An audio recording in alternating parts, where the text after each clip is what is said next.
Everyone, today we'll talk about how to fix or how to solve dating messages on Facebook app.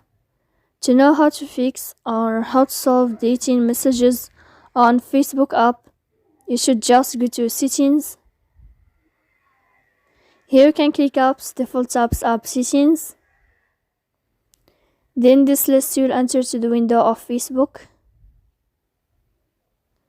Then this page of app info you can click on first stop and you can click OK.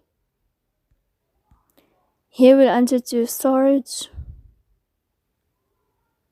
Then you can click clear cache.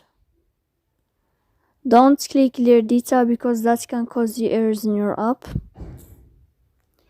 And in the end you can go to Play Store and you can update your app here. So please don't forget to support us by like and subscribe. See you next time in another video.